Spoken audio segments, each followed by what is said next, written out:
po čtvrté během podzimu vám přejeme hezké odpoledne z Olomouce. Jednou jsme odsud vysílali kvalifikační utkání o postup na mistrovství Evropy mezi našimi reprezentanty a Albánií. Tentokrát se budeme po třetí věnovat poháru UEFA, ve kterém domácí Sigma hostí v odvetném utkání třetího kola Hamburger SV. Takže vy už vidíte, že fotbalisté domácích, tam se nám jeho kapitán Mároši, budou hrát v modrém a tady jsou fotbalisté hostujícího týmu Hamburger SV, tedy v bílo-červených dresech, tam s trojkou právě kapitán hamburského týmu Rode. Takže se pojďme podívat na to, co vás asi zajímá nejvíce, tedy na sestavy obou kolektivů, zatímco výkop bude mít olomoucká Sigma, tak nikoliv tedy. Nakonec los vyhrál soupeř z Hamburgu a tady už se můžeme dívat na sestavu. Ta je velice zajímavá, protože chybí někteří hráči, my si řekneme potom ještě, jak budou stát jednotlivě na hřišti. Sestava Olomouce je naprosto tatáž jako v prvním utkání v Hamburgu.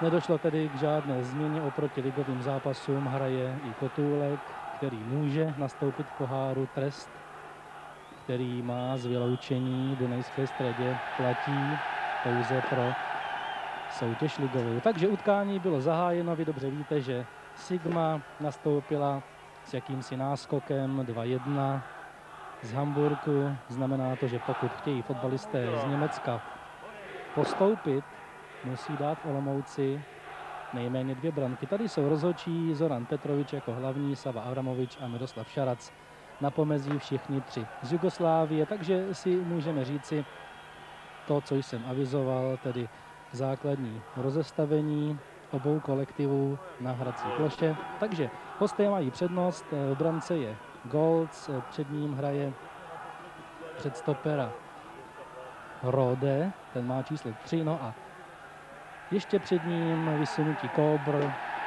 a Balván. Teď ale pozor, sledujeme akci Hapala a nakonec byl úspěšnější Hartmann, který by měl dnes hrát právě na olomouckého fotbalistu, autora 2 branek v prvním střetnutí osobní obranu. Takže dokončíme sestavu. Libero a 2 předstopeři Hamburgu jsou dáni. V záloze by se to mělo doslova hemžit fotbalisty v červeno-bílém.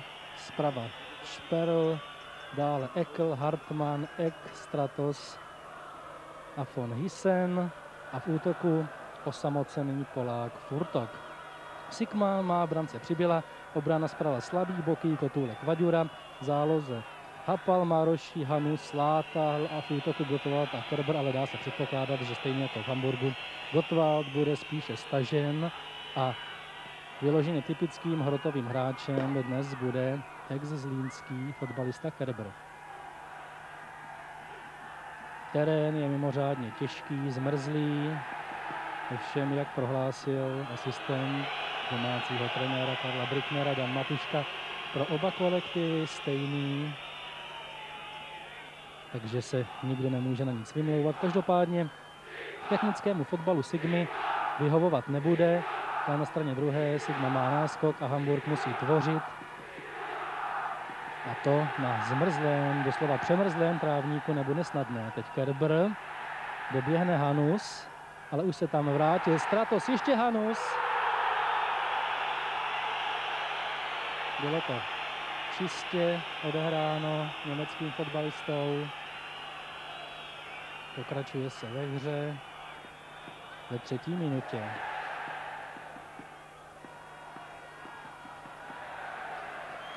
Hlavičkoval Radek Látal, pocházející z Němčic, odkud je také brankář Luděk Mikloško.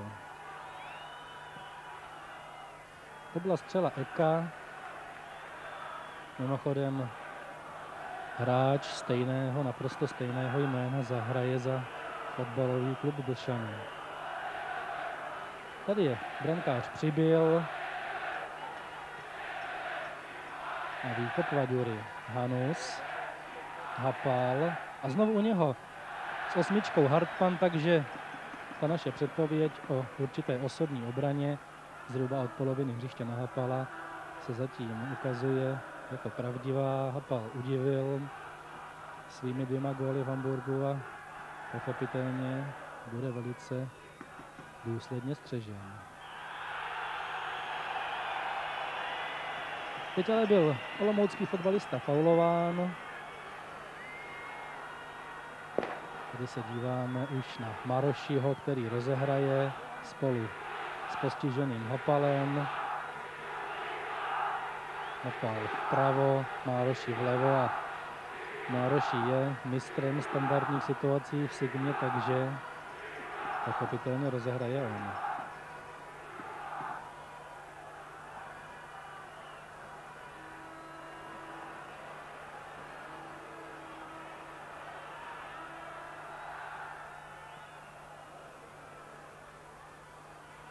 Ek.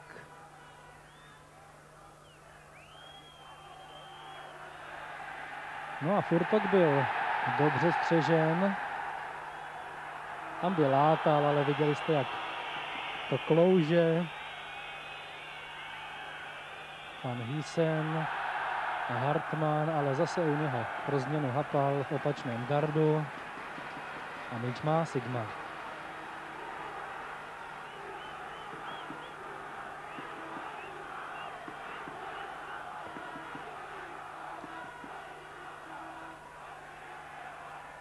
Tady je Furtok, má už přes 20 startů za reprezentaci polskou. Maroši hlavičkoval. A tam se objevuje Ekl s 11, zatím spolu s Furtokem vysunutý, takže Hamburg v těch prvních minutách bude spoléhat v útoku nejenom na Furtoka, jak jsme poznamenali v úvodu, ale také na Uwe Ekla, fotbalistu, který přišel právě pro letošní rok z týmu Hannover 96.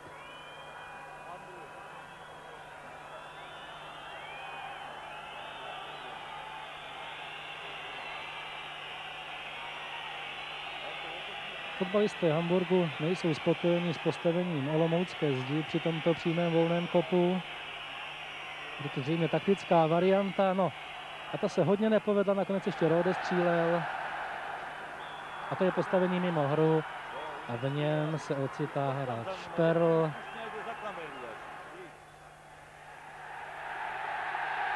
Slabý.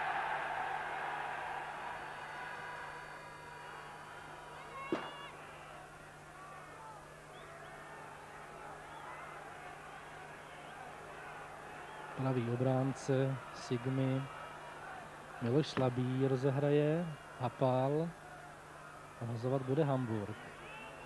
V hledišti olomouckého stadionu se tísní necelých 15 000 diváků, taková je momentální kapacita tady na Hané, takže je zájem pochopitelně o třetí kolo obrovský. Ať se hraje ve 13 hodin a také se tomu němečtí novináři velice divili, že v takovýto čas přijde na fotbal u nás skvělá návštěva.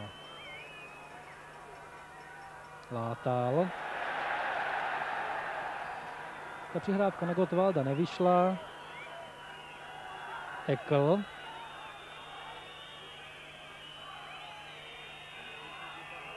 A to už se vrátil Maroši a udělal to šikovně. Odkop od branky Luboše Přibyla. Už jsme hovořili o tom v minulých přenosech, že stále tento brankář patří smluvně Slavii, kde má smlouvu do konce roku 1992 a rád by do Sigmy přestoupil.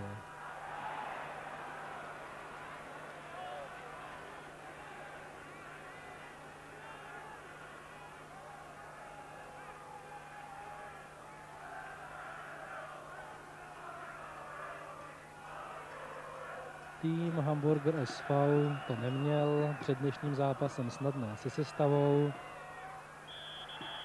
Chybí především v Hamburgu vyloučený polský reprezentant Matyšik, který má za polskou ekipu přes 50 startů v reprezentaci.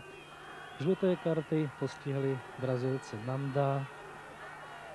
No a co je rovněž podstatné oslabení, není zde rychlý středopolař Bóda, rovněž pro žlutou kartu, a do třetice Weisdorfer, reprezentační předstoper, kterého jsme mohli vidět letos na podzim při 2 startech německé reprezentace, řekl bych, v naší televizi, ať už ve Wembley s Anglií anebo v Mnichově při exibičním zápase. Takže poprvé možnost pro maséra Riegera, pro maséra týmu Hamburger SV. Pochopitelně každý zákrok na tomto zmrzlém terénu nebude příjemný a mohlo by dojít především ke svalovým zraněním. Fotbalisté Hamburgu přijeli do Olomouce dosti nalehko, každopádně Stratos už vstal, takže je vše v pořádku. Přijeli nalehko jen v lehkých sáčcích a nemysleli si, že bude zde taková zima, jaká je. Ani na to nebyli vybaveni herně. No a nakonec říká se, že Haná je pohostinná, a to platilo i tentokrát v míře vrchovaté, protože firma Unisport, která má tady na stadionu svůj stánek, svou prodejnu, vybavila fotbalisty z Německa teplým oblečením na dnešní zápas. Takže vidíte, jak se v Olomouci skvělým způsobem zachovali ke svému rivalovi. Jak by také ne, vždyť majitelem této firmy je Vlastimil Jarolím, bývalý hráč Olomouce, Budějovic, Příbrami, Tatry Smíchov. A pokud vám je to jméno povědomé, pak vězte, že to není nikdo jiný než bratr slavistického Karla Jarolíma. Momentálně hraje Vlastimil ještě 3. ligu v Německu za první FC Schweinsteiger.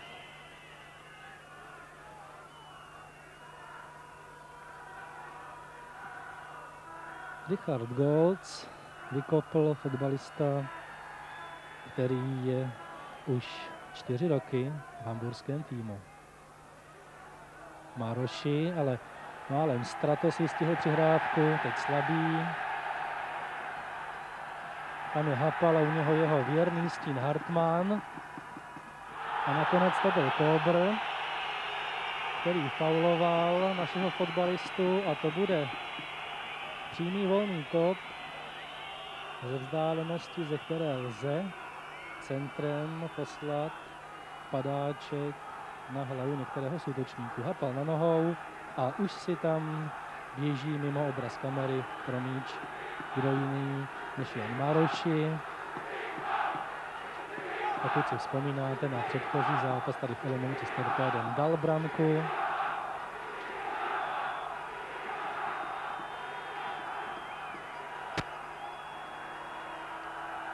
Takže Maroši, Kotůlek, Vaďura.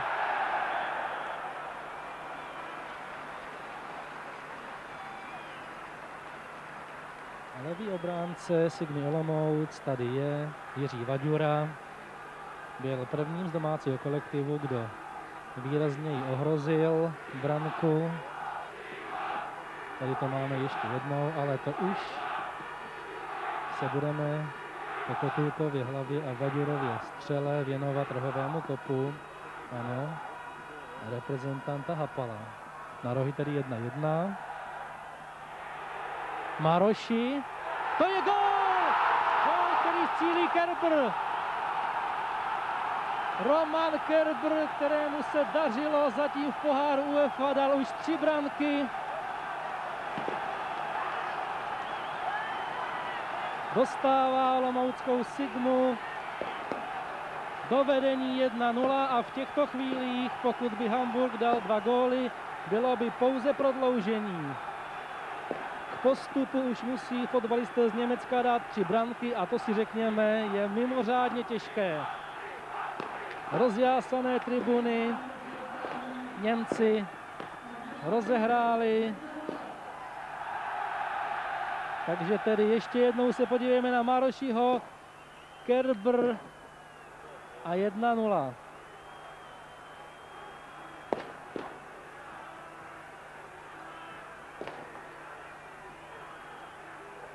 Takže si poznamenáme, že ve 12. minutě Roman Kerber dostává Sigmu do důležitého vedení 1-0.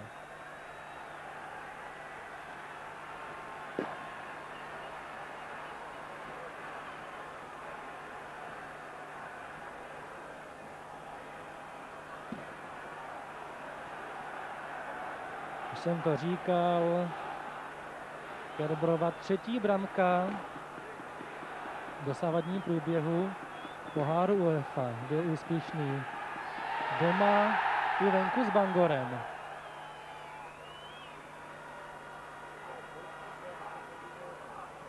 Letos na podzim se objevil, Olomouci přišel ze Zlína, říká, že nelituje, že zde poznal výbornou partu a nastoupil ve 13 zápasech podzimní části první ligy. A teď fauloval, postiženým byl fotbalista, který rozehrál, tedy Balvans. To bylo jediné sporné místo v sestavě Hamburgu. Zda tedy dostane možnost Damajer na postu předstopera, nakonec tedy hraje Balvans. Tady je von Hyssen, ale vrátivší se Hanus, jeden z těch 8 fotbalistů Sigmy, kteří odehráli na podzim lize vše, je úspěšný, ale to byl faul na brankáře Přibyla a také se Vysoký Eko omlouvá. Od našeho posledního přenosu v Moskvě si Luboš Přibyl, jak vidíte, nechal narůst plnovous.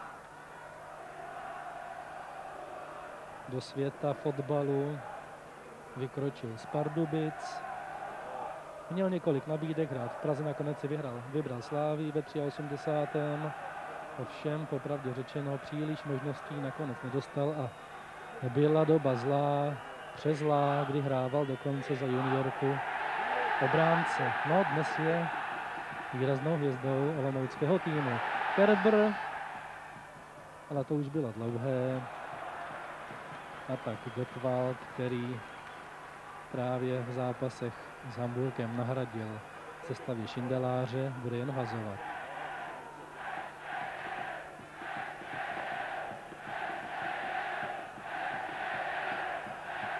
Látal v záběru, ale vhodí Vaďura.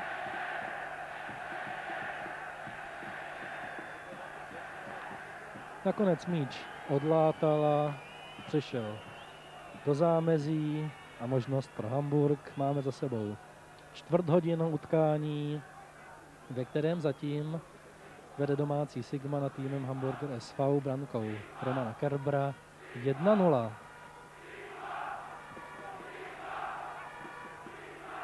To je na Ekla, ale dobře byl postaven Boky, Furtok, Šperl. Německý tým v žádném případě není možné podcenit. Vždyť v kole minulém dokázal vyhrát v Sofii nad tamním CSKA dokonce 4-1. Momentálně se Hamburgu v lize příliš nedaří, jak víte. Prohráli fotbalisté HSV s Dynamem v Drážďanech 0-3. V Německu se liga ještě hraje o tomto víkendu a to budou hostit v Hamburgu Bochum. Takže 2 sedmičky. Stratos na straně hostí, Hanus na straně domácích, tedy Sigmy.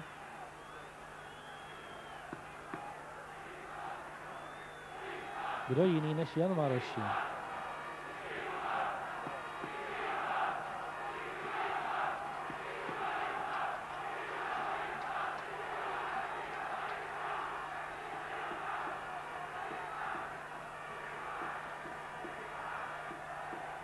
Gottwald.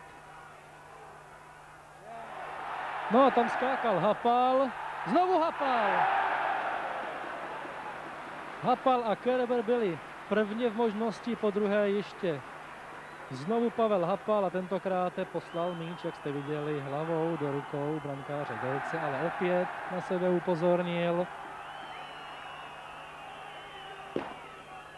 Ještě jednou se na to podíváme. Teď dostává od Márošího míč Gottwald. A tam Kerber s 9, Hapal s 11. Ještě přiklepnutí od Potulka a následná hlavička Pavla Hapala. Zhruba polovině, či možná lépe řečeno začátkem podzimu se o Hapalovi říkalo, že ztratil svou jarní formu. I on sám se necítil dobře a také to přiznával. Chytil se tady doma s Torpédem Moskva a od té chvíle má jeho výkon obrovský vzestup a vrcholným bodem byl zatím zápas Hamburgu. Teď je Hapal znovu faulován a to bude žlutá karta, kterou dostane Eck.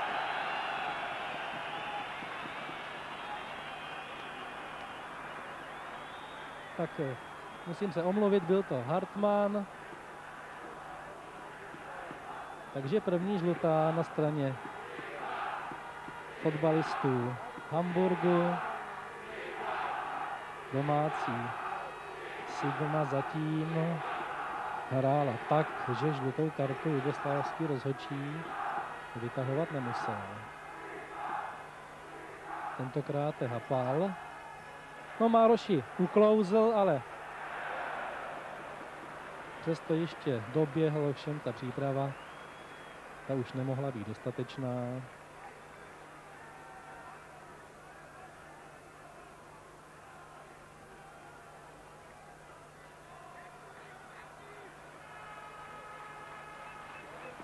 Richard Gold, 68. ročník, bez 1 centimetru měří 2 metry. Zatím je v Hamburgu ve svém 3. klubu. Začínal ve Vakru 04 Berlín. Stratos byl faulován, provinil se Gottwald.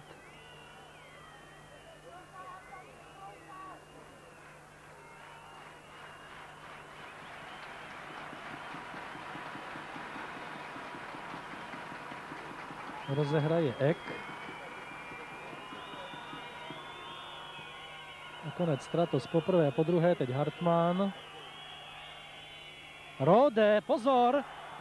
To byla nebezpečná možnost, kterou měl von Hiessen.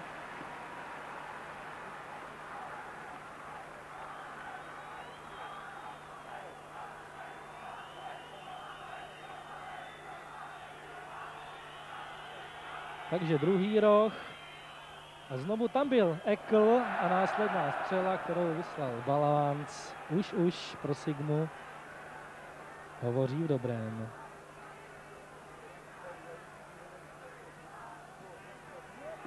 Vynikající bilanci má v letošní sezóně Luboš Přibyl, vždyť od 11. do 15. ligového kola nedostal branku. Někdy s úsměvem říká, za tak kvalitní obranou, jaká je olomoucká, je nuda chytat.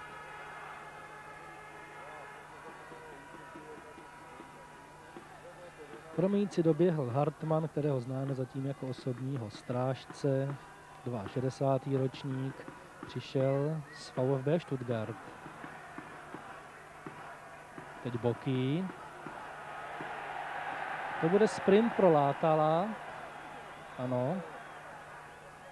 Ale na takto zmrzlém kluském terénu je zpracování míče mimořádně těžké, takže Šperl získal možnost hazování.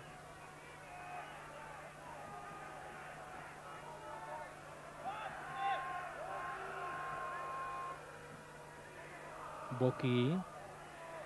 Tam je Kerber. Slabý. Pravá strana je volná. Ovšem nikdo z hráčů Sigmy nenaběhl.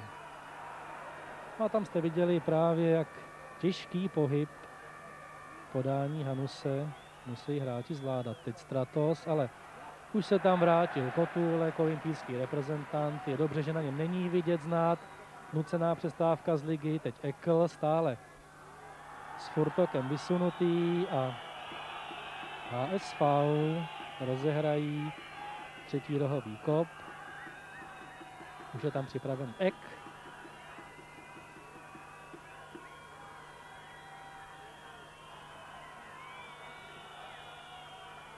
To je pro Přibyla.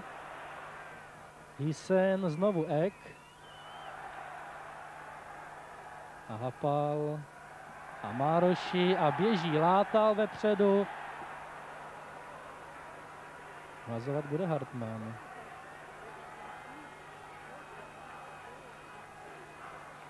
Hartmann je právě tak přenechal nakonec svému spoluhráči Ekovi. Hartmann je právě jednou z letošních posil Hamburgu. Teď Mároši. Kerber.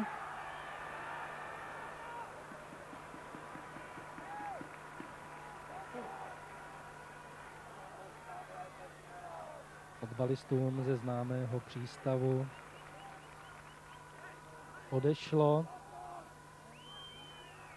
před touto sezónou hned 7 fotbalistů. Rozloučil se Kalc, který má na svém kontě vůbec v historii HSV nejvíce startů, 581 start. No a především citelná byla ztráta Tomase Dola, který přešel hrát italskou ligu do Lazia Řím. Rode hlavičkoval na Furtoka, ale naštěstí Hanus vše vystihl. Teď Gottwald. Boky před Šperlem. A to už byl Balvans, který raději brankáři, protože si dobře pamatuje výkon Hapala, který jej sledoval. Pamatuje si ho dobře, protože v Hamburgu tento německý hráč nehrál a mohl tady vše v klidu sledovat z lavičky náhradníků. Vaďura.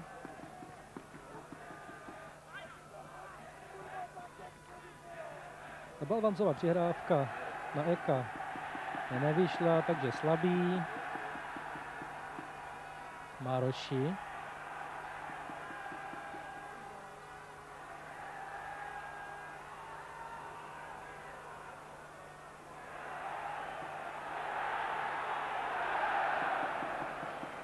No a brankář musel zasahovat, protože střela Márošiho byla tečována.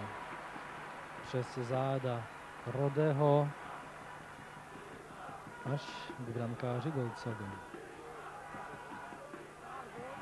Teď Hartmann, Ek. Oba dva mají trošku méně vlasů vepředu, proto jsem si je zmýlil při té první žluté kartě.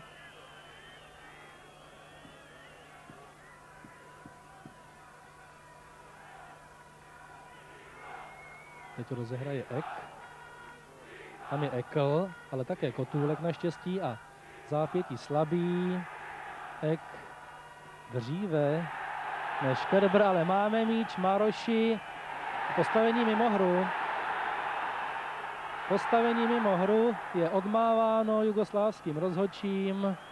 Celá Hapalova akce byla od začátku zbytečná.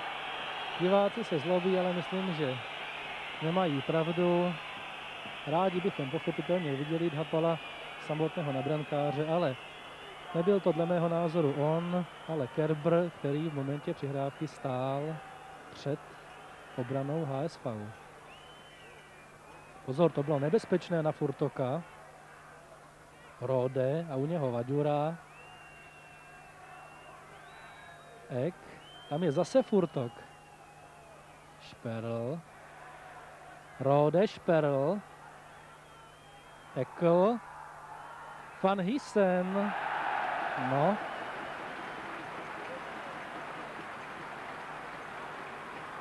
Ono se to možná po tom prvním zápase Sigmy, kdy vyhrála v Hamburgu 2-1, nezdá, ale skutečně dostala ze soupeře tým světových kvalit. Podívejte se ještě jednou, jak centry neustále létají před branku Přibyla a Hysen naštěstí se netrefil tak, jak potřeboval. Vždyť v poháru UEFA hraje HSV po 10. V sezóně 81-82 byl dokonce ve finále, kdy prohrál s Göteborgem. V poháru vítězů startoval 5krát. Vyhrál v 77. nad Anderlechtem ve finále. No a 4krát hrál dokonce pohár mistrů. toho dvakrát ve finále. 79-80 prohrál s Nottinghamem Forest.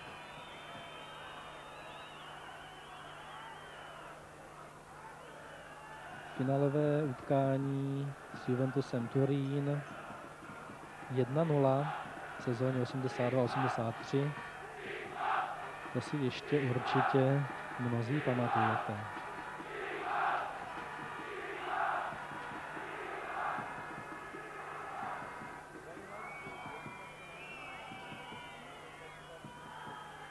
Nejslavnějším hráčem týmu HSV je zřejmě Uwe Zeller, který také dal 137 branek a je nejlepším střelcem v historii.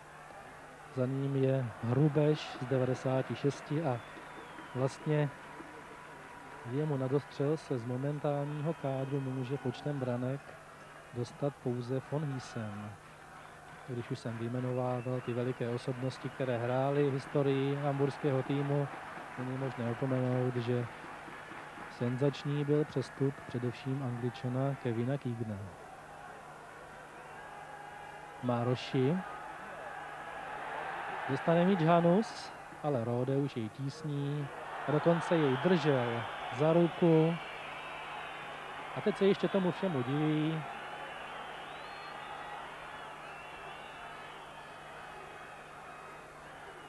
Nehraje se Rodemu lehce, protože jako liberu Weisdorfer, co by předstoper určitě chybí, jsou spolu sehraní.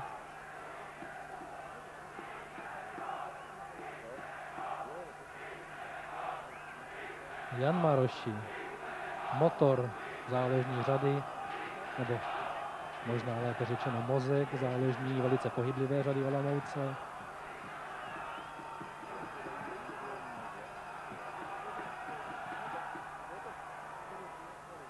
Kotůlek tam byl a Vaďura. Efektní střela Jiřího Vaďury. Už jeho druhá v dosavadním průběhu střetnutí, což na levého obránce je dobrá bilance. Nám v podstatě končí první půlhodinu ještě jednou. Tam to přijde Kotůlek, si neustále nabíhá dozadu na centrované míče a tak to přisunul Vaďurovi. Mezitím Hamburger založil útok, který skončil, tak jak vidíte, dobře pro Sigmu. A dvojice přibyl boky, mohou rozehrát. Tady je lavička HSV, tam úplně vlevo trenér Gerald Volker Schock, který vystřídal jako hráč 7 klubů. Svou trenérskou kariéru začal v 83. v Osnabriku, potom přešel do HSV, kde trénoval vlastně až do 87. amatérský výběr a mládež, potom byl 2 roky druhým trenérem u prvního mužstva, opět mládež, amatéři a od 5. první 90 je šéf trenérem HSV. Když už jsem vzpomínal amatérský klub z Hamburgu, potom je třeba dodat, že Schock za něj hrával v závěru své kariéry a také si přivedl některé hráče dnes na lavičku. Tady je naopak ta Sigmy, zcela vlevo v bílém, Karel Brickner, vedle něj Dan Matuška, asistent, a tady hráče poznáváte, Muchka, Šindelář a další. Hanus, Maroši, teď terén připravil Kerbra o možnost, Gottwald, Maroši, ale pozor, Šperl, Vaďura, faul a také se Ekl omlouvá, zatím udělal 2 fauly při útočné činnosti, nebyly to pochopitelně fauly záměrné, spíše v soubojích, v boji o míč a Ekl po 2 faulech se 2krát omluvil.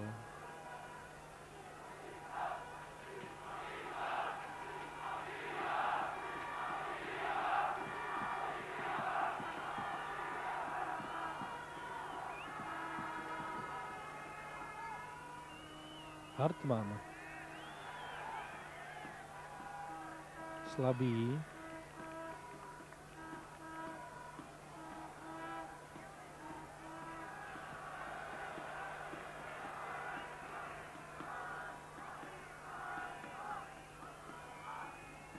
Mároši.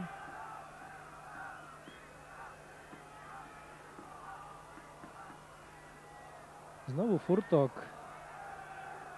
ale už Sigma, Hanus a to bude na Hapala dlouhé, tam je Rode. No, jakoby Pavel Hapal měl v tuto chvíli myšlení Rodeho a přesně věděl, co německý fotbalista udělá. Ovšem přeci jenom ta malá domů byla spíše velká domů, takže ji Hapal dostihnout nemohl. Hazuje Šperl a nutno poznamenat, že branka Hamburgem neotřásla, získal územní převahu a i když v těchto chvílích vede Sigma v podstatě 3-1, ještě nemůžeme jásat, ještě nemůžeme říci, postup je tady. Hanus, Hapal.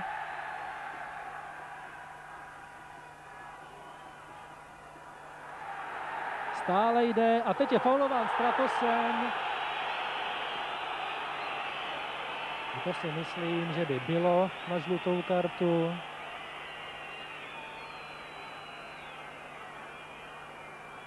Podívejte se ještě jednou. Tam je vidět, jak je Hapal rychlejší a jak je hned držen a rukou v podstatě stáhnut na hrací plochu.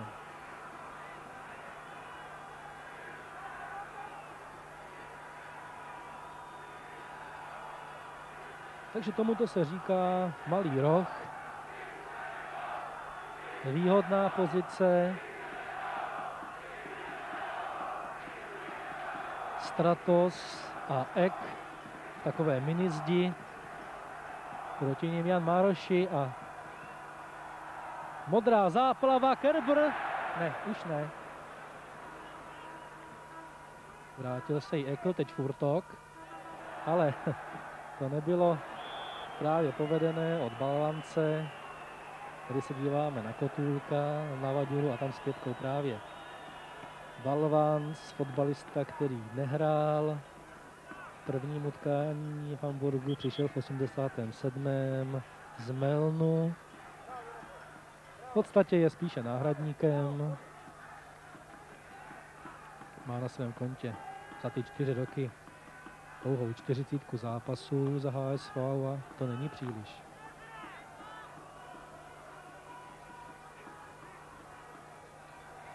Rode hledal Furtoka a nenašel teď Kerber. A to bude červená karta podle nových pravidel. Zcela správně.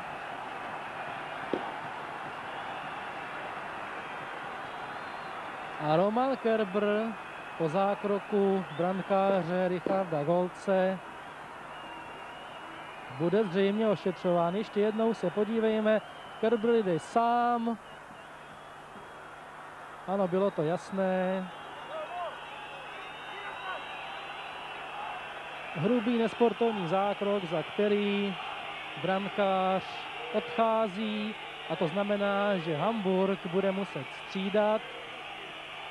To je situace, kterou nevídáme často na fotbalových stadionech, přeci jenom brankáři tolik červených karet nedostávají. Ano, tady už se rozcvičuje náhradní brankář Niels Bahr, 69. ročník, 3 roky v Hamburgu. Do začátku letošní sezóny odchytal pouze 1 střetnutí.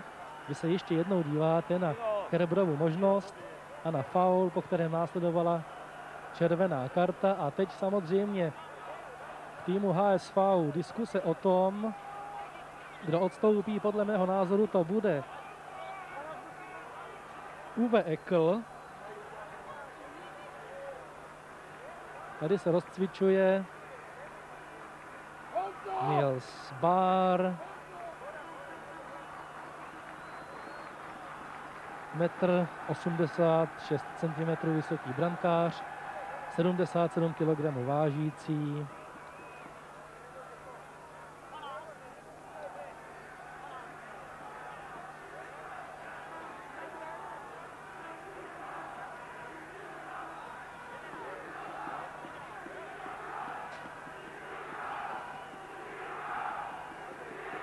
To je velice nepříjemný moment pro Hamburg. Nejenom proto, že nerozcvičenému brankáři v takovéto zimě se nastoupí na hrací plochu mimořádně složitě a obtížně, ale i proto, že VAR není zvyklý chytat. Golc je jasnou jedničkou, jasnou hvězdou a sehranost s obranou a ještě improvizovanou obranou bude asi zlá. Takže tam se přilepila dvojka na dres. Vidíte, že ani Hamburg nepočítal s tím, že by k něčemu takovému došlo. No a Ekl, jak jsem předpovídal, odchází. Odchází tedy Uwe Ekl, kterého si škrtáme ze sestavy. A odešel díky vyloučení brankáře Golce a vidíte na olomoucké lavičce úsměvy. Ovšem kolikrát jsme viděli, kdy mužstvo o 10 předvedlo mimořádně kvalitní fotbal, kvalitní hru. Teď ale sledujeme přímý volný kop, který prověří hned na úvod nového muže v brance HSV. Hapal! No a Nils Bahr měl možnost ukázat, co umí. Byla to nepříjemná střela po zemi. A popravdě řečeno, asi žádný brankář v naší vlasti by nechtěl být ještě jednou při této střele na hřišti, kdy první zákrok je přímý volný kop a hned v podání Hapala, který asi od toho prvního zápasu před 14 dny doslova hamburské fotbalisty strašil noc co noc.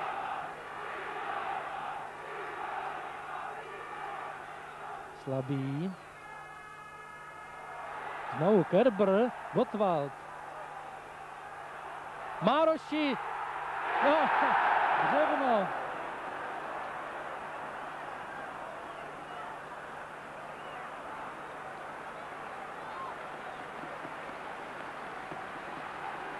A 15 000 diváků zaslouženě tleská další olomoucké akci. Podívejte se ještě jednou, tam je střela Márošiho.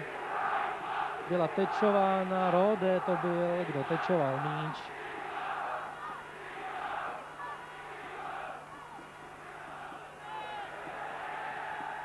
No a to byl faul, zcela evidentní. Balvánc hokejově bodyčekem zastavil olomouckou akci.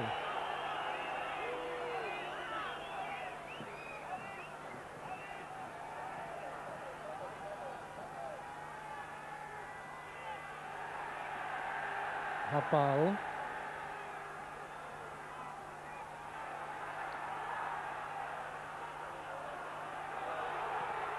Mároši, ještě Hanus. Podle doporučení UEFI nejdou na stadionu hodiny, což je nové pravidlo, už jsme se tady s ním setkali, takže se musíme orientovat zhruba v čase. Podle mých hodinek odhaduji 3-4 minuty do konce poločasu. Podstatné ale budou pochopitelně hodinky Zorana Petroviče, hlavního rozhodčího. Sigma vede doma nad HSV 1-0 a má pro druhý poločas výhodu, řekl bych, přesilové hry. Látal. Ovšem přes Rodeho se dá složitě přejít.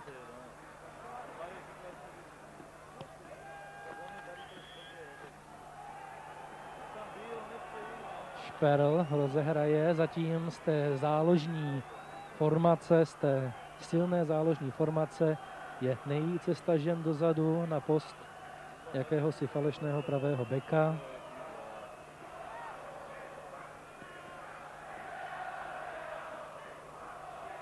Hýsen a Vaďura. A tady už zase Šperl ofenzívě, patří mu pravé křídlo, je pravá obrana, Furtok.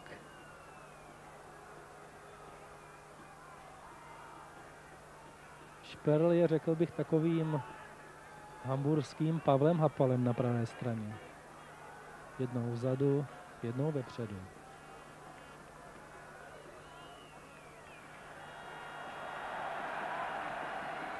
No, teď se dohaduje Šperl s postranním rozhodčím. Avramovičem ovšem míč Boký zahrál šikovně. Hazuje Vaďura. Znovu Vaďura. Tam je Rode.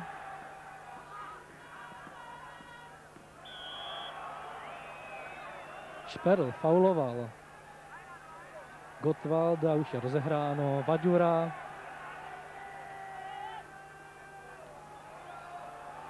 Gottwald. Furtok. Hysen. To je Ek. Furtok. No a u něho Boky fauloval.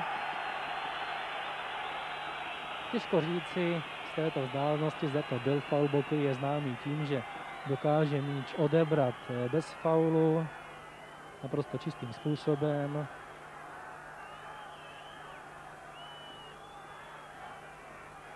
Ovšem Furtok se svými zkušenostmi z polské ligy, z polské reprezentace i z týmu HSV dokáže vše trošičku přifilmovat jako správný útočník. A teď to byl Hysen, který se chytá za hlavu, protože Přibyl zasahovat nemusel.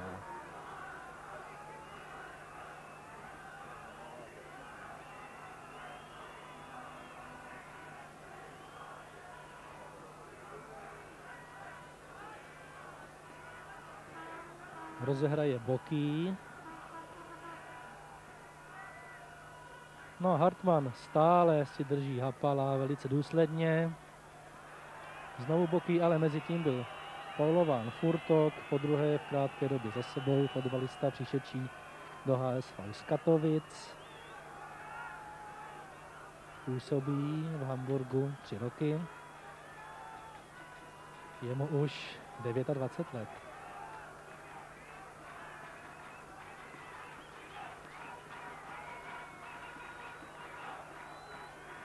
To bude pro Šperla. Stratos. Přibyl. Vaďura. Šperl. Pozor, Furtok.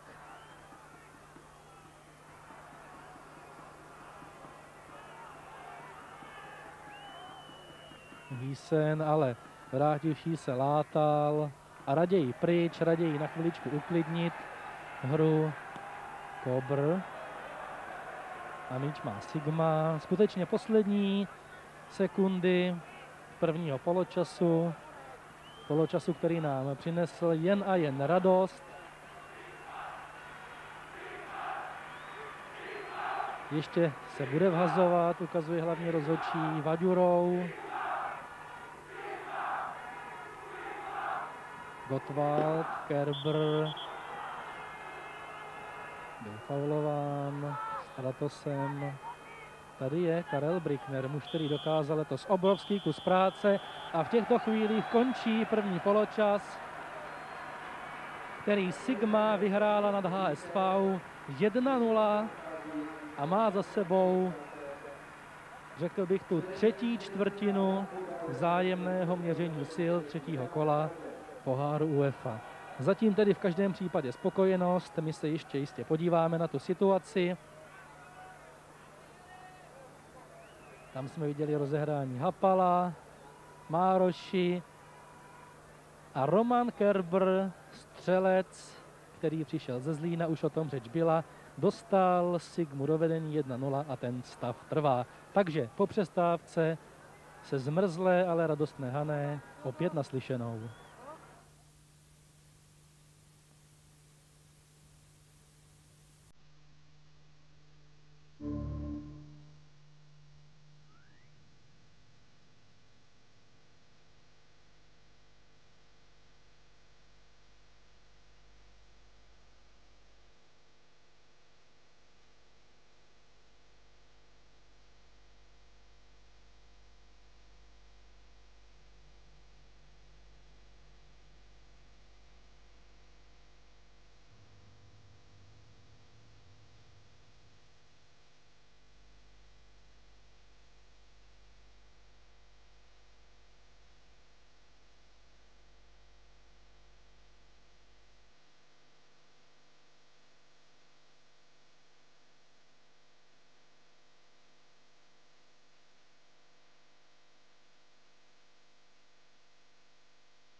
Na Hané byl zahájen druhý poločas utkání poháru UEFA Sigma Olomouc HSV, tedy Hamburger SV.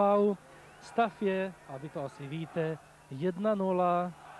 Branku dal Roman Kerber, podle oficiálního zápisu to bylo ve 13. minutě utkání od té doby, tedy Sigma ve vedení a navíc hraje přesilovku, protože byl vyloučen hostující brankář Golc, za ní nastoupil tedy do branky náhradník Nils Bahr, tady je Karel Brickner, vlevo Dan Matuška, jeho asistent, no a ze hry tedy odstoupil jeden fotbalista, kterým byl útočník Ekl. Já vám tedy povím, pokud jste přišli až v těchto chvílích, jaké jsou sestavy. Takže nejprve hosté, brankáře už jsem říkal, takže před ním libero Rode, dále Balvans a Kobry jako předstopeři, záloha Šperl, Hartmann, Eck, Stratos, von Hissen a útoku Furtok. Jak hraje Sigma, v brance Přibyl, obrana Slabý, Boky, Kotůlek, Vaďura, v záloze Hapal, Maroši, Hanus Látal, Gottwald a Kerber, coby útočníci. Pochopitelně, že domácí trenér Karel Brickner, kterého jste viděli v záběru, neměl důvod k tomu, aby střídal. No a hostující Kauč, ten by možná důvod měl, ovšem ten prostě nemá zase koho postavit, protože už jste se dočetli v tisku a jistě víte, že situace v HSV před zápasem byla tragická. Pro červenou kartu nehraje Matyšik, pro žluté Brazilec Nando, dále Bode a především Beisdorfer, reprezentační předstoper, a to je oslabení mimořádně citelné. V hledišti se tísní vyprodaný stadion, 15 000 diváků, a tady k tomu bych chtěl říct jednu informaci, která si zaslouží být zveřejněna. Mezitím akce Furtoka. Olomoucká Sigma se rozhodla 15% hrubého výtěžku, což odhadují asi na 120 000, věnovat fakultní nemocnici v Olomouci na prostředky pro zdravotnictví a tak podobně. A to je, myslím, čin, který je hodný následování. Mezitím byl faulován autor branky Roman Kerber, tady s 11 Hapal, přišel tam s 2 Saša Boky, fotbalista, který by se rád v Olomouci usídlil natrvalo, chce si udělat trenérskou jedničku, věnuje se tady žákům, prostě jeho domov je dnes Olomouc. Furtok hlavičkoval, teď Rode. Tak co vymyslí? Hissen, Hartmann důsledně střežil Hapala v prvním poločase a viděl za to také žlutou kartu. Teď Stratos, Furtok. A to by mělo být pro Alexandra Bokyje. Když jsme byli v Moskvě na Torpédu, byl Boky velice smutný z toho, co viděl v zemi svých krajanů. A nikdo z nás by se nenadál, že při dalším utkání poháru UEFA tady doma v Olomouci už nebude Sovětský svaz Sovětským svazem.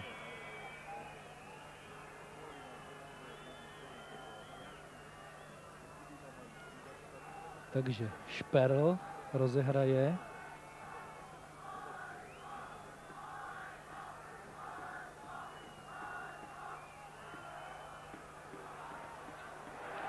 A fotbalisté sedminásobného mistra Německa Přibyla opět neohrozili. Mimochodem v HSV působí celkem 16 různých sportovních odvětví a klub má 5200 členů. I bilance posledních 10 let v Bundeslize je fantastická. 82, 83 první místo, navíc dvakrát druhé, 84, 87. Loni byli hamburští pátí, no a momentálně jsou v Bundeslize na 7. místě, mají 21 bod, stejně jako před nimi Leverkusen a za nimi Schalke 04 a Brémy. Vaďura na Látala, fotbalistu, který už v Dukle v Praze naznačoval svůj velký talent, měla o něj zájem Sparta. I Bohemians nakonec zůstal hrát v Olomouci, kam patřil smůlně, a zatím se o jeho odchodu nedá vůbec hovořit. Kotůlek.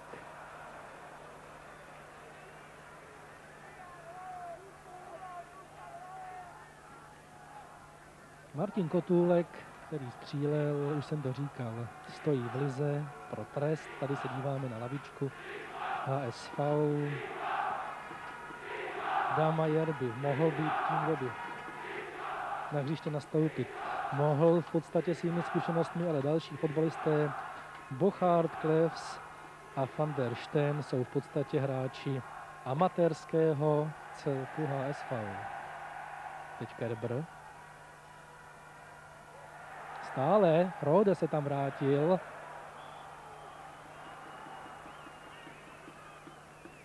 Podle mých hodinek, a opět to musím zdůraznit, protože víte, že podle nového nařízení UEFA, nebo spíše doporučení, nejsou pouštěny hodiny na stadionu. Běží 6. minuta druhého poločasu. 1-0 je výsledek, který pochopitelně posunuje Sigmu do březnového čtvrtfinále poháru UEFA. Gottwald. Látal. Hrají si teď s Gottwaldem. A faul.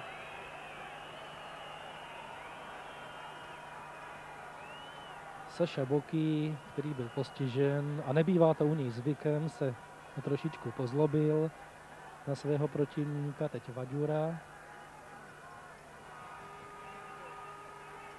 Tak nakonec dal Marošimu. Boký. Stratos. By měl být Maroši před Hýsnem. Hanus.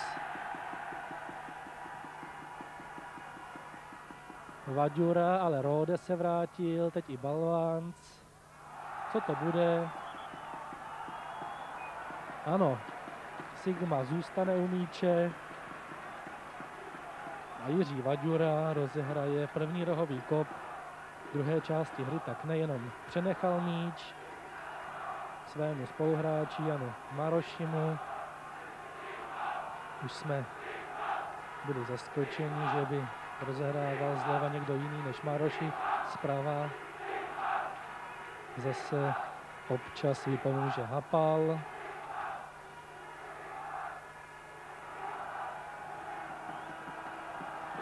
Zase Kerber nabíhal, ještě hlavička Kotůlka a Látal.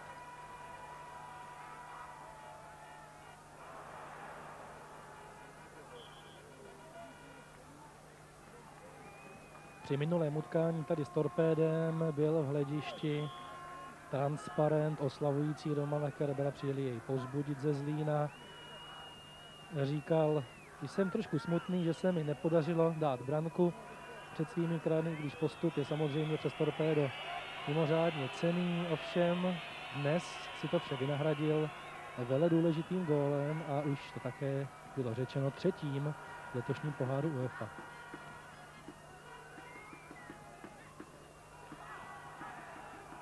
Furtok, po něm Ek. Stále Ek po narážitce s Furtokem. Tady je.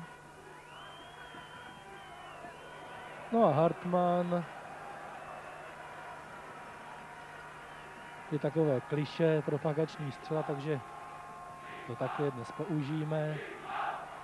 Nic se nemění, 10 minut druhé části hry je za námi, 1-0 a Sigma Olomouc sekundu po sekundě kráčí k obrovskému nevídanému úspěchu. Jirský Bangor a Torpédo Moskva už jsou za fotbalisty Sigmy. Před nimi je ještě posledních 35 minut duelu z HSV.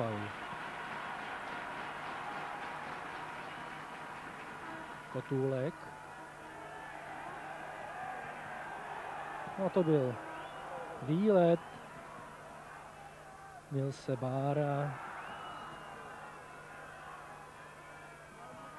Šperl a proti němu látal.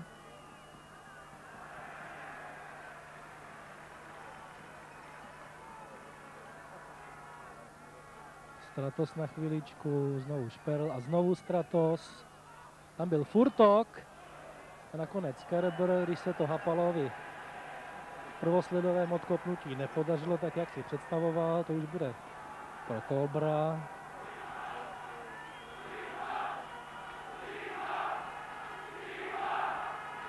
Zhruba půl hodiny do konce podzimního tažení Sigmy Olomouc, velice úspěšného, vždyť Olomouc má na svém kontě 21 zápasů letos v lize bez porážky a v poháru UEFA rovněž poražena nebyla.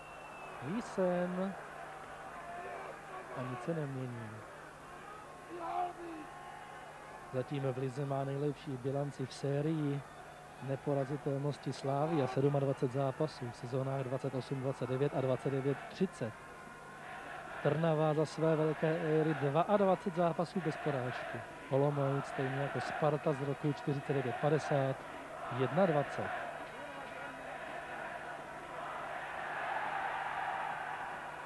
Víte, že Olomoučtí porazili Spartu i Slávii, remizovali na Slovanu a zasloužení soudruzí. Teď Stratos, Ek, hlava slabého, vše zpomalila, Hapal. To není postavení mimo hru, slabý. Jde mu Kerber pouze a nakonec přes Kobra.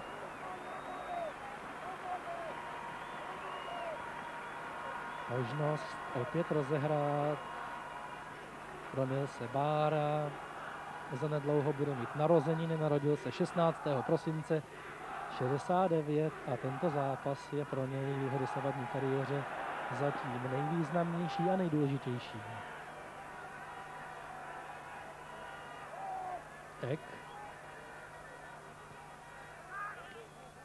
Stratos. No a je potřeba eliminovat rozehrání HSV hned na půlící čáře, hned v zárodku, protože jakmile se přejde přes záložní formaci Sigmy, potom už je dopředu číhající Furtok a u něj člověk nikdy neví.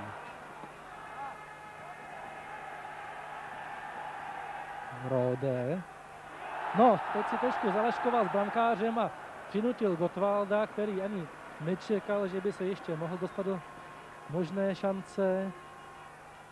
Vaďura, Wiesen, Šperl. To je dobré, tam se dá hrát dozadu.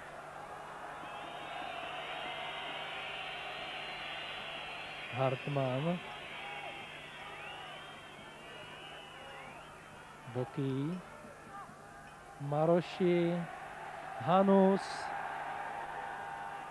Vaďura. A to je Gottwald, ne, už ne. Bár dobře vyběhl a navíc i Stratos způsobil šikovně v defenzivní činnosti, tudíž 1-0 trvá. Teď Stratos, Hanus na chviličku a Boky. Půl hodina do konce, Furtok. Pozor na Furtoka, jde mu tam Šperl, pozor na tu šanci, to je gól. Obrovská chyba obrany Sigmy Olomouc. Furtok šel po pravém křídle, co pak, to bychom mohli prominout. Takovýto souboj se dá prohrát, ale tam stopeři Boky a Kotůlek zcela nechali volného Šperla a ten vyrovnává.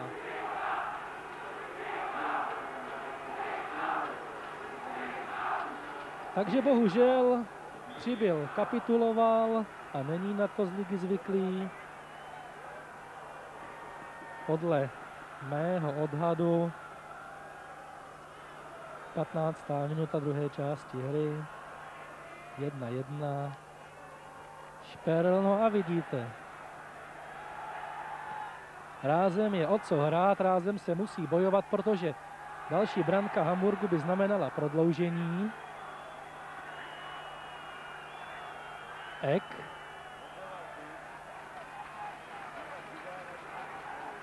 Snad se probudí i publikum. 15 000 hlasivek by mělo být mnohem více slyšet, než je tomu do této chvíle. Je tady i skupina fanoušků z Hamburgu. Někteří přijeli spolu s týmem, jiní dnes ranním vlakem z Prahy, který vyrážel ze Smíchova o 6.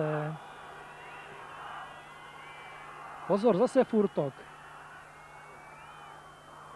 A dokonce i Balvánc s 5 po Furtokovi hlavičkoval a sledujeme rohový kop, který rozehraje Ek. Armin Ek, tady se díváte na Hanuse.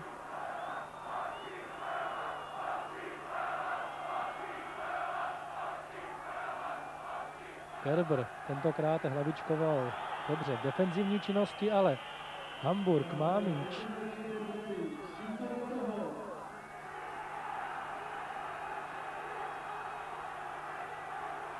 Kobr, Ek. To je pro Přibyla, ano, ano. Zbývá zhruba 27 minut utkání, ale budou pro Sigmu mimořádně těžké. Mároši, je tam u něho Stratos a vpravo látal, ale už je to zbržděno, už je to vše zpožděno a nakonec Šperl. To je škoda této možnosti, ale Hanus dobře odebral. Kerber, u něho Kobr. Ano, pokutový kop. Pokutový kop a to je důležitý moment a myslím si, že pro Sigmu Olomouc nejdůležitější moment celého roku 1991. Opět Kerber, obrovské zrychlení, podívejte, a podražení Kobra a jasná reakce hlavního rozhodčího Zorana Petroviče. Penalta a přátelé, Roman Hanus na podzim 3 penalty střílel v první lize, 3krát byl úspěšný. Teď 4. a určitě důležitější než ty ostatní. V lize by se nějaký ten bodík ještě dal dohnat, tady to bude jiné. Hanus! Aj!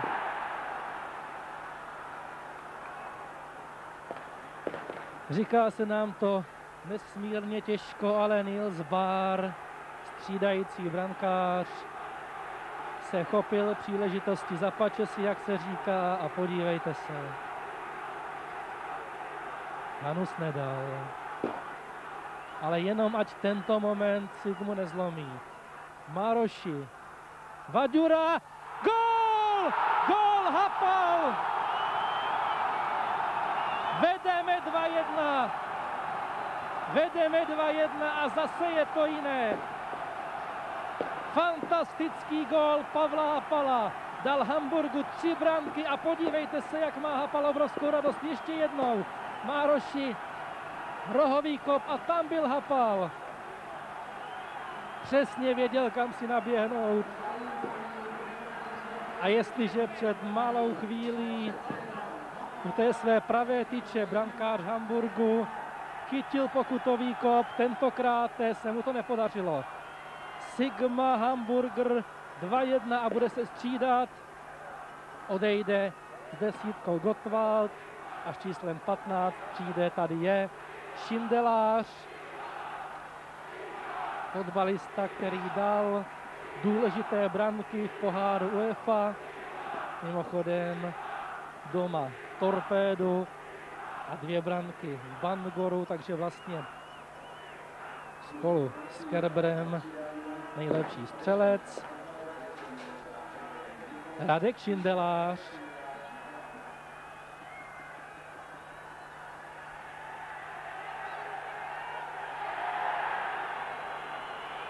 Tam byl faulován Hapal, který ve 20. minutě druhé části hry dostal Sigmu do vedení. No a v těchto chvílích pohárová matematika je zase úplně jiná. Teď už by bylo zase vše zcela jiné a složitější. Jisté je to, že prodlužovat se nebude.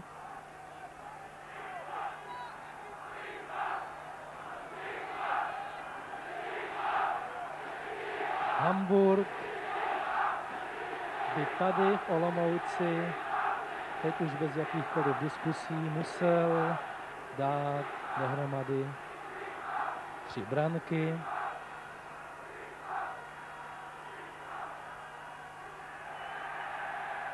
A to v těch 20 minutách zhruba, které zbývají, bude mimořádně těžké.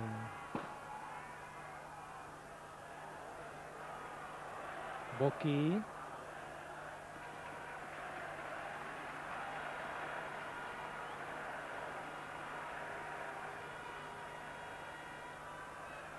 Dva jedna v Hamburgu, 2-1 tady.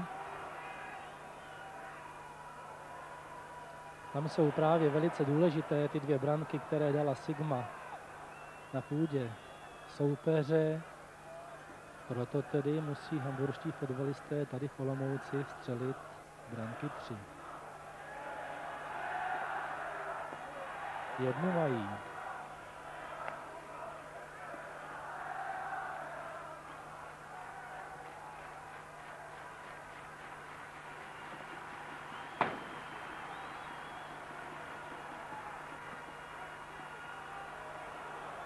Hysen a vrátivší se Kotůlek.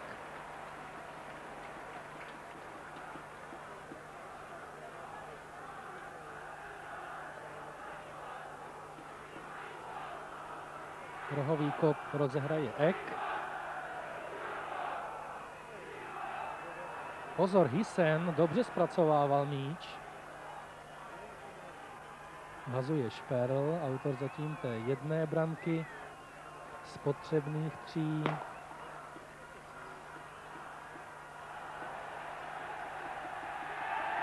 Kerber. Stratos jej stíní. Vrátili se už další hráči Hamburgu, ale Stratos fauloval.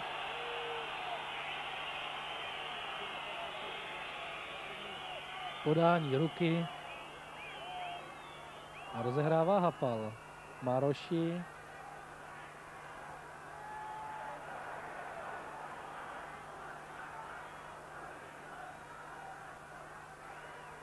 Po postavení mimo hru možnost pro Rodeho. Balvanc.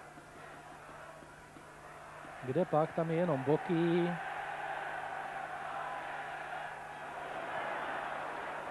Stratos.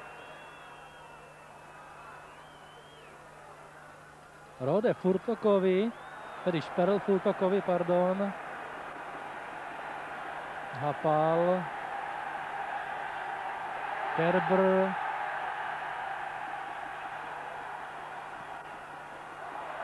Látal. To by mohla být střela. Gól! Tak jsme to přivolali. Radek Látal a teď je vše jasné. Sigma Olomouc vede 3-1 a čtvrtfinále poháru UEFA neklepe, ale doslova buší na olomoucký stadion. Radek Látal, podívejte se na to ještě jednou. Zpracoval si míč a teď jsem říkal střílej. Udělal to. A povedlo se. Podle mých hodinek 25. minuta druhé části hry. Takže po Kerberovi, Hapalovi se dočkal i Látal. Sigma vede 3-1. A v těchto chvílích by Hamburg musel dát 4 branky, musel by tedy vyhrát 4-3. A protože má na svém kontě, jak víte, pouze 1, měl by to být podle všeho úkol nadlidský. A ozývá se, ať žije Sigma. A pro letošní rok to platí skutečně dvojnásobně, když pozor na Furtoka, který teď velice nepříjemně vystrašil boky, je až zkušený stoper Olomouce, raději musel zahrát do zámezí a přenechat možnost pro Šperla a jeho rohový kop.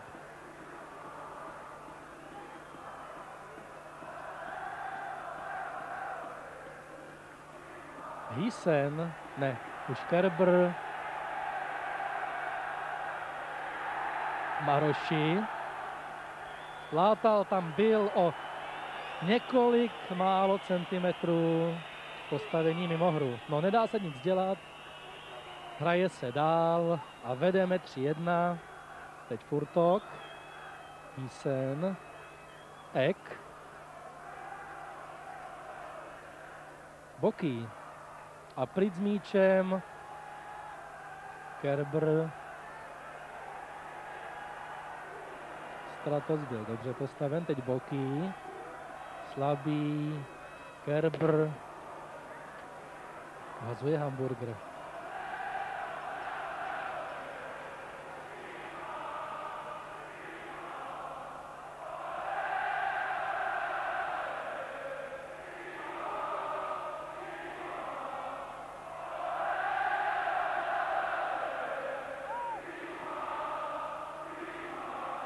Hamburg získal do svého mužstva i Poláka Cironě z Gorníku Zábře. Teď zase Látal možnosti.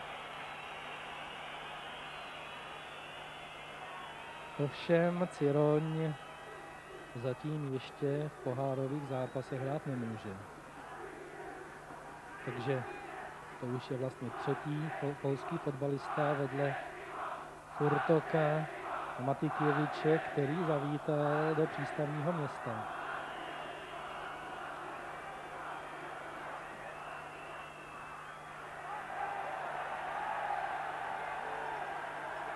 Kerber, ale Hartmann jej zpomalil faulem.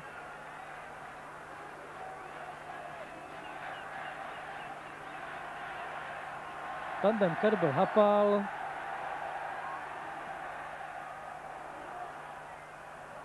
No, zhruba takovýto gól dal Jiří Němec ze Sparty týmu Glasgow Rangers. Pamatujete se, zítra hraje Sparta v poháru mistrů doma od 18 hodin s Dynamem Kyjev.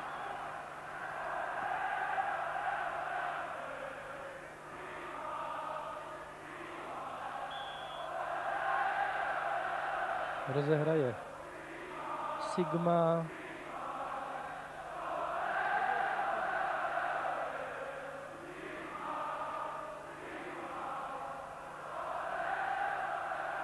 No, to si trošku Vaďura zahrál. Zřejmě podcenil rychlost, kterou má Šperl.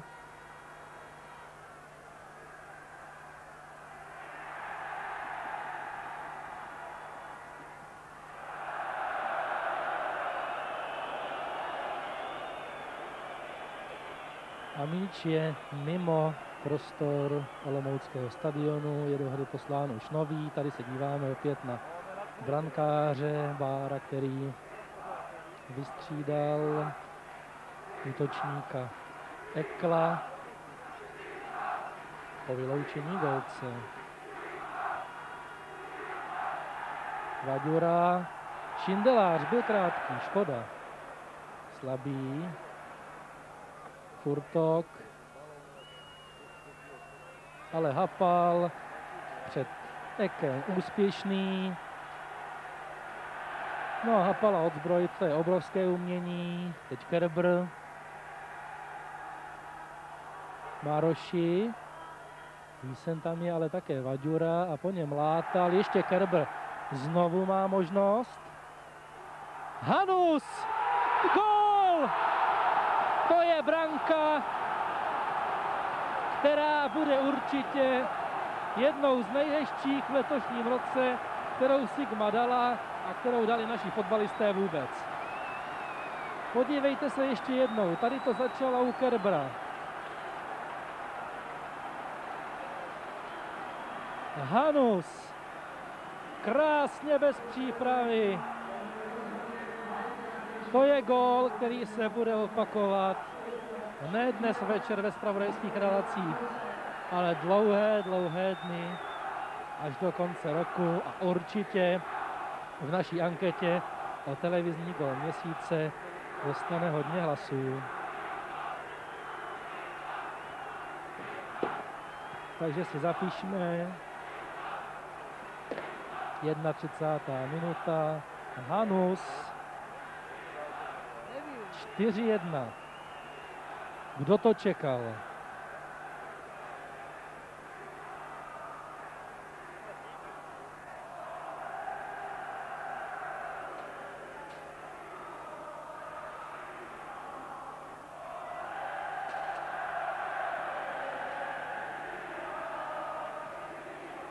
Když jsme opouštěli po utkání s Torpédem Moskvu,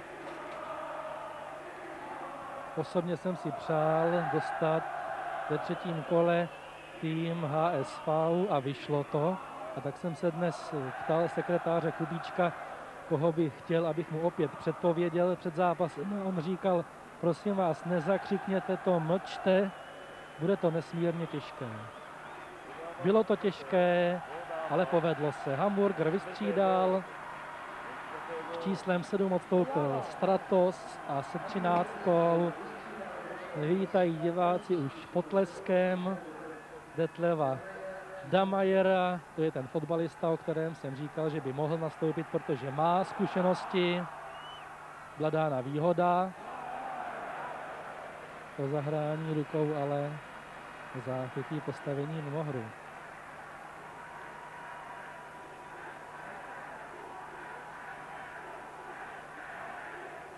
Hamburg v podstatě nikoho jiného vystřídat nemůže, protože se o tu druhou možnost připravil tím nutným vystřídáním, kdy přišel do hry nový brankář za červenou kartu. Damajer je tedy konečným možným střídáním.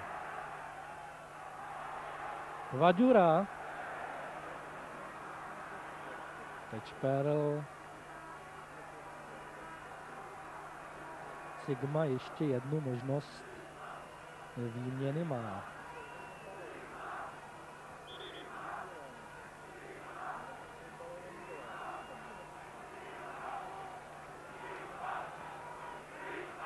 Hartmann a naštěstí slabý.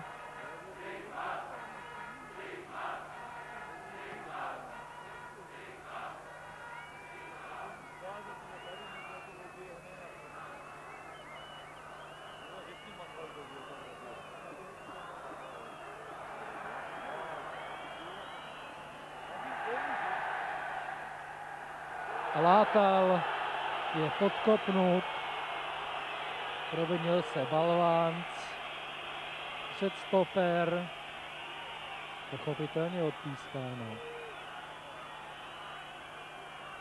Ne, ukazuje se, že ošetření nebude zase tak nutné, i když původně to vypadalo s Látalem horší. Ještě jednou se podíváte na souboj. Teď vlevo Balvánc. Ano, tak to podkopl Radka Látal. Šindelář. Vaďura.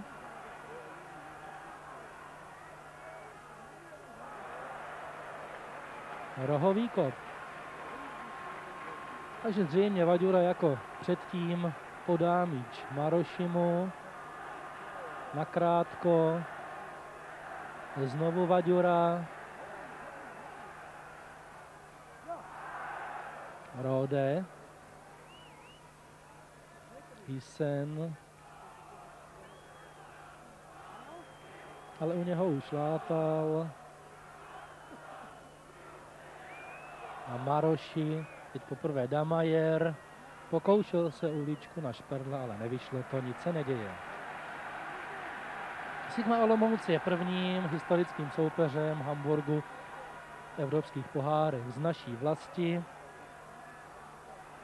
Myslím tím ovšem v novodobých pohárech, protože jednou už měl Hamburk za soupeře Pražskou Slávii, ale to se ještě jmenoval pohár UEFA veletržní. Bylo to v sezóně 68-69 a HSV přes Sláví postoupil. Přes Sigmu Olomouc se to hamburským nepovede.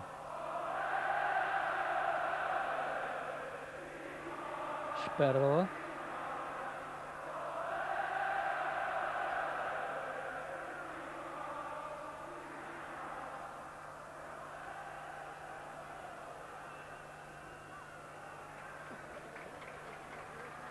Boký a další rohový kop v podání Šperla. Takže podle mých hodinek necelých 10 minut do konce utkání. Sigma Olomouc, Hamburger SV 4-1.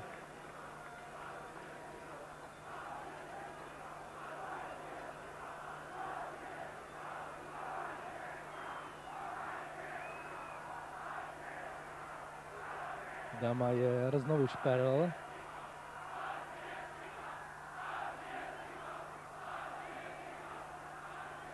Vaďura.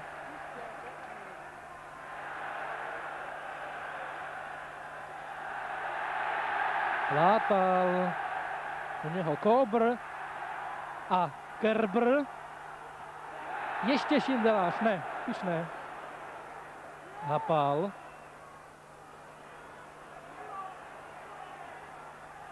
Maroši.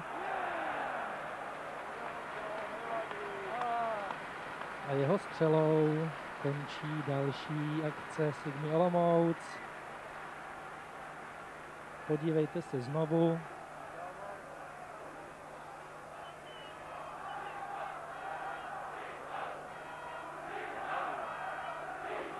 Odlátala, přebere míč Kerber. Byla to možnost, Kerber si opět velice razantně vyšlápl, ale brankář byl na místě a škoda těch několika málo centimetrů, které minuly hlavu Šindeláře a míč.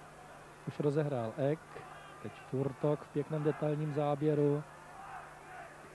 Ek a Sigma Hapal. Kerber.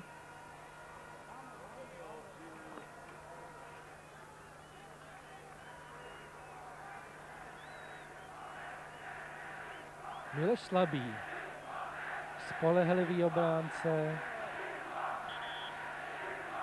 A teď dokonce Karel Brickner vhodil míč svým svěřencům a bude se podruhé střídat. Vše je připraveno, tady se díváte na Pavla Kříže, který vystřídá autora jedné z branek Romana Hanuse. Místní rozhlas děkuje Hanusovi, Karel Brickner také a na ploše tedy máme posledního možného střídajícího hráče Pavla Kříže. V dosavadním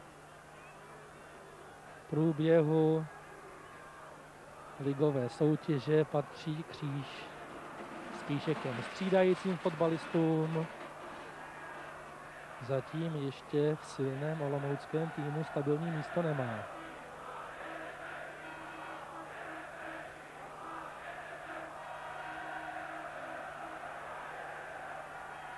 Šindelář, Maroši.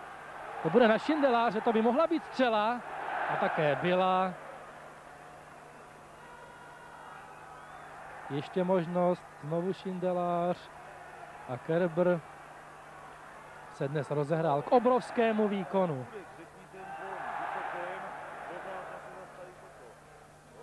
Kříž, Maroši, látal, Hapal, ale nakonec úspěšný Hartmann a po něm Ek, teď Furtok. A za toto se pochopitelně skandovaně tleská. Hýsen, Myslím si, že vezmeme-li do úvahy, že se skutečně hraje ve velké zimě na přemrzlém terénu, viděli jsme mimořádně kvalitní zápas. Hamburger se představil jako soupeř, který se nevzdal ani po obdržených brankách, neustále bojoval, snažil se být oslaben a určitě pomohl celkovému kvalitnímu vyznění utkání.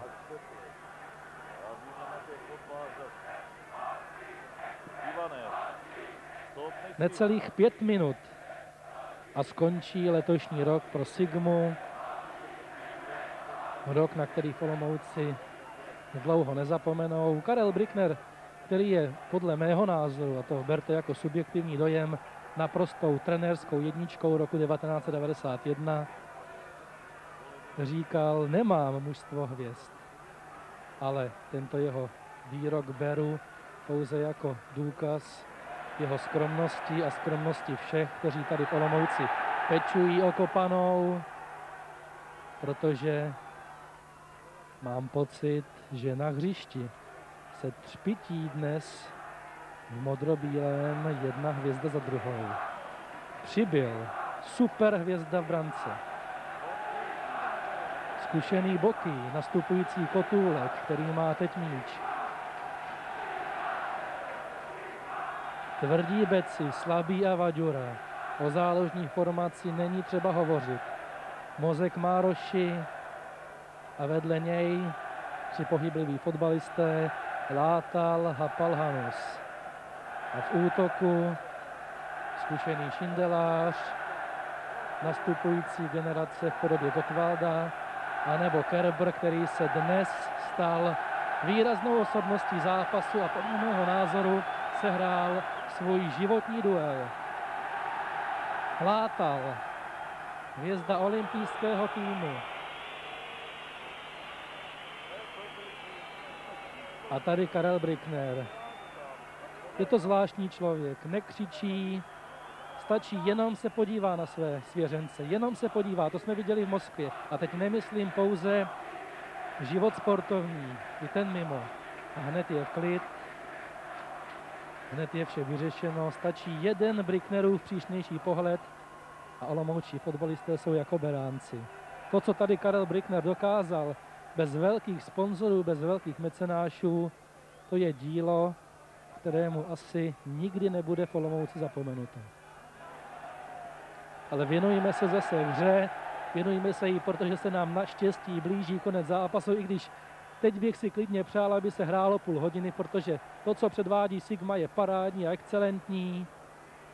Šindelář, Vaďura. Tak co zítra? Budeme sledovat, kdo postoupí z 3. kola poháru UEFA a pak se budeme těšit na páteční los. Ano, přes Bangor se postoupit mělo a postoupilo se. Torpédo už bylo mimořádně silné, podařilo se. Ale že Hamburger prohraje doma 2-1 a v Olomouci 4-1, tak na to by asi sázel jen ten největší optimista. S fotbalovým rokem se neloučíme. Už zítra vás Pavel Čapek provede utkáním Sparta Dynamo Kyjev. Poháru mistrů. Už jsem to říkal, hraje se od 18 hodin na Letné.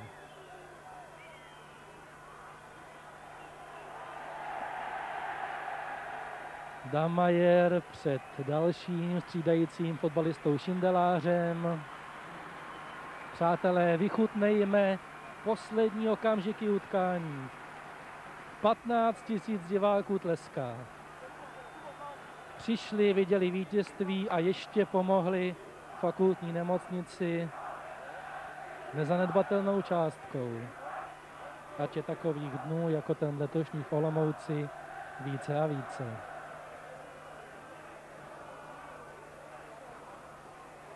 Ek.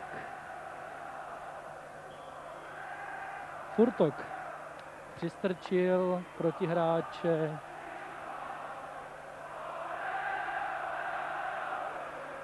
Boky, Vaďura.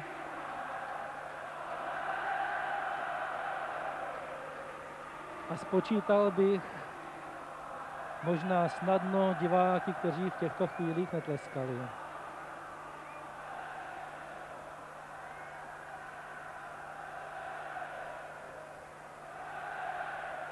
Boky, hlavní rozhodčí, už se dívá na hodinky a ukončuje letošní cestu Sigmy Olomouc s pohárem UEFA, ale cestu, která bude na jaře pokračovat. Sigma Olomouc, Hamburg SV 4-1 a šťastné to obětí sekretáře Kubíčka s Karlem Bricknerem a na plochu vnikají diváci a děkují svému týmu. Přátelé, jsme svědky historického úspěchu olomoucké Kopané. Úspěchu, který si zaslouží celý náš klubový fotbal. Podívejte se ještě jednou na důležité momenty. Hanus, to byl gól. To byl gól na 4-1, který pečetil vítězství. Dodám, že první branku Olomouce dal Kerber, druhou po změně stran Hapal, další Látal a tuto čtvrtou Roman Hanus. Na 1-1 vyrovnával za Hamburg Šperl. Myslím si, že lepší pohled vám režisér nabídnout nemohl. Sigma Olomouc postoupila a v březnu ji čeká čtvrtfinále poháru UEFA. Poděkování divákům, poděkování hráčům, poděkování vám za trpělivost s olomouckým fotbalem, která se nám všem vyplatila. Přátelé, zítra z Letné naslyšenou.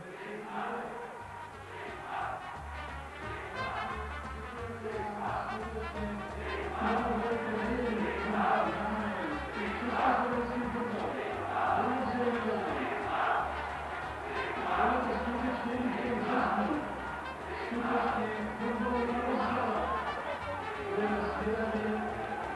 you.